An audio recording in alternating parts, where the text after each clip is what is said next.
Voilà, merci beaucoup. Nous recevons pour vous M. Rigobert Sambokera.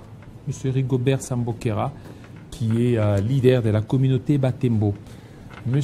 Rigobert Sambokera, bienvenue. Merci beaucoup, monsieur le journaliste. Voilà. Alors, vous êtes là pour apporter un démenti sur une prétendue accusation de votre communauté qui soutiendrait les M23. Merci beaucoup de m'avoir accordé la parole. Tel que vous venez de le dire, je suis un jeune leader de la communauté Batembo qui se trouve au sud Kivu et au nord Kivu, à l'est de notre pays. La semaine passée, nous avons suivi l'honorable Eliezer Tambwe, qui était ici en direct de la télé 50. Ici en direct? Oui, exactement. Et donc, il a parlé que non, bon, la communauté Batembo ont leurs fils qui se trouvent dans la rébellion du M23 et la communauté Batembo cherche à collaborer, à converser, à dialoguer avec le M23. Alors, Baki na Lingala, Bazali ko négocier na Batembo, M23, Bazali ko négocier na Batembo. C'est ce que l'honorable Eliezer Tambwe a dit. Bon, en fait, c'était époustouflant chez moi. Et c'est un quiproquo qui règne au sein. C'est du faux, ça? Oui, c'est du faux, c'est du faux. C'est un quiproquo qui règne au sein de ma communauté et au sein des autres personnes qui ont compris ça, qui ont suivi ces messages. Bon, en fait, moi, je me suis posé une question. Un député, d'après tout, il n'est pas n'importe qui, c'est un élu du peuple. Et avant de présenter, de donner une information, il doit se rassurer de la source, des différentes sources. La question que je me pose, est-ce que l'honorable, il a pris le temps de demander ses collègues du Sud Kivu sur la communauté Mutembo? Parce que lui n'est pas originaire du Sud Kivu, Eliezer Tambwe. Parce que quand il dit ça, c'est qu'il aurait ses sources, et que ce sont ces sources qui lui auraient donné toutes ces informations. Il ne l'a pas dit ça comme ça, sans qu'il n'y ait des preuves. Bon, si ces sources étaient fiables, je ne devais pas arriver ici. Donc, en fait, la communauté Batembo, c'est une communauté qui est caractérisée par le patriotisme, la résistance. À 90%, cette communauté, c'est une communauté qu'on appelait des Mai Mai à l'époque. Aujourd'hui, ce sont des Wazalendo. Si vous essayez un peu de regarder au nord Kivu dans la guerre qui s'y passe, 80% des jeunes Wazalendo qui sont là sont des Batembo. Ça, tout le monde connaît. Personne qui peut nier. Surtout ceux de l'Est du pays. Ils connaissent que si jusqu'à présent, le pays n'a pas été divisé depuis les régimes précédents, c'est à cause des Batembo. Ils ont fait quoi, les Batembo? Oh, les Batembo, depuis l'époque même du royaume de Bushi. Lorsque les royaumes de Bushi ont eu une guerre, une mésentente avec les Rwandais. Ce sont les Batembo qui sont venus libérer le royaume de Bushi contre les Rwandais. Et à cette époque-là, les royaumes de Bushi ont donné à la communauté Batembo une partie de terre de la ville de Bukavu qui est proche de la frontière de Ruzizi, aujourd'hui appelée Ngouba. Juste à l'arrivée des Belges, lorsque les Belges ont commencé à construire la ville de Bukavu, on a maintenant donné une autre partie à cette communauté-là, qui ont défendu dans cette guerre une partie de terre qu'on appelle Kacheke. Et jusqu'aujourd'hui, Les Batembo sont sur cette partie-là des Bushi qu'on leur avait donné comme cadeau. Regardons un peu avec notre frère, qui est l'honorable, qui a parlé de Bernard Biamungu. Il a dit Bernard Biamungu, c'est un Mutembo, des choses pareilles, oui.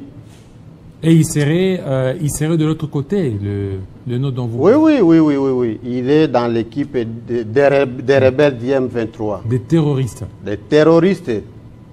En fait... Mais pourquoi seulement... Nous devons Pourquoi seulement votre communauté est indexée? Merci beaucoup, c'est une très bonne question. Je voulais dire quoi?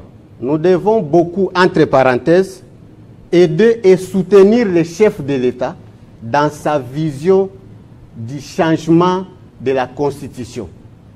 Pourquoi je parle de ça? Il y a aujourd'hui ceux qui se disent être des Congolais, mais disant ça, ils ne sont pas des Congolais. Vous devez savoir qu'à l'époque, il y a les gens qui sont venus dans notre pays à l'Est, à l'époque de Somenki. Ils ont traversé des frontières, arrivé à l'Est, au nord Kivu, au sud Kivu. Ils ont commencé à s'accaparer de certaines tribus. Une famille s'est dit, je suis Mutembo, je suis Murega, je suis Mushi, Mwavu. Et ils ont commencé à donner les noms de ces tribus à leurs fils. Ils sont en RDC actuellement. Ils sont devenus des Congolais. Mais est-ce que disant ils sont des Congolais, leur esprit, c'est un esprit congolais ou c'est un esprit rwandais? Voilà maintenant aujourd'hui, quelqu'un peut se dire être Murega ou Mutembo, et lorsqu'il se dirige quelque part, il rencontre ses frères là-bas, bon, il dira qu'il est Mutembo. Est-ce qu'on va refuser? On ne va pas refuser. Mais laisse-moi vous dire que le fameux Bernard Biamungu là-bas, c'est un rebelle depuis son origine. Il a commencé avec l'AFDEL. Il a été avec la rébellion RCD. Il a été avec les CNDP. Entre parenthèses, laisse-moi vous dire que Bernard Biamungu était un garde du corps de James Kabarebe. Donc, je pense, étant un scientifique, mais vous comprenez déjà... Il est de votre communauté, non? Bon, il est de notre communauté, acceptons. Il est de notre communauté. Là, j'accepte.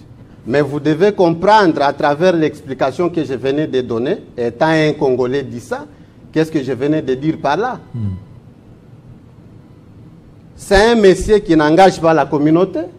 Il est parti là-bas comme il partait depuis des années et des années. Il n'engage pas la communauté. Vous comprenez? Un parent peut mettre au monde des enfants, 5 enfants. Vous trouverez que parmi ces enfants, il y a celui qui sera pasteur, il y a celui qui sera musicien, un voleur. Kuluna, nous en avons ici à Kinshasa, dans un même ventre. Vous allez comprendre que dans la famille de Weranson, entre parenthèses, il y a Cissé Weranson et frère Patrice. Ils sont d'une même famille, non? Mais l'un fait la musique religieuse, l'autre fait la musique mondaine. En fait, moi je demande à Bernard Biamungu de quitter les groupes armés, de quitter la rébellion avec que celle-ci ne lui quitte. C'est ce que je peux lui demander. Si nous revenons un peu dans la Bible, dans le livre de Luc, je pense c'est dans le chapitre 15, les versets 11 à 32. L'enfant prodigue. C'est juste ça ce que je peux donner comme message à Bernard Biamungu. Donc, on a voulu généraliser un cas isolé. Le cas isolé de ce monsieur dont on fait allusion. Exactement. On a juste voulu agripper ça à votre communauté. C'est ça, au fait. Le député national, il a voulu généraliser ces cas. Mais ce qui m'énerve, moi, ce qui m'étique, il n'a même pas parlé de nos Wazalendo qui sont au front. qui se battent. Qui combattent là-bas, de la communauté Batembo toujours. Parce qu'au Nord Kivu, il y a 80% des Wazalendo qui sont là, sont des Batembo. Pourquoi notre député n'a pas parlé de ça? C'est la question que je me pose. D'accord. Et donc, je donnerai une recommandation à l'honorable Eliezer Tambwe de revenir à la raison. Et avant de donner une information, il doit d'abord vérifier la source. Est-ce que cette source est fiable? D'accord. Voilà. J'insiste là-bas à l'honorable parce que ce qu'il a dit, ça engage la communauté. C'est une imputation calomnieuse. Et donc, pour éviter le pire, c'est mieux qu'il passe à la télévision, tel qu'il a fait, venir démentir devant le peuple congolais. Parce que tout le monde l'a suivi. Toute la population congolaise a suivi les députés ici. Voilà. Merci beaucoup, monsieur Rigobert Sambokera, surtout de votre passage. On va continuer à parler de l'agression rwandaise. Qu'est-ce qui justifie l'indifférence de la communauté internationale face au rapport des experts des Nations Unies? Eric Moutachi revient sur ces plateaux.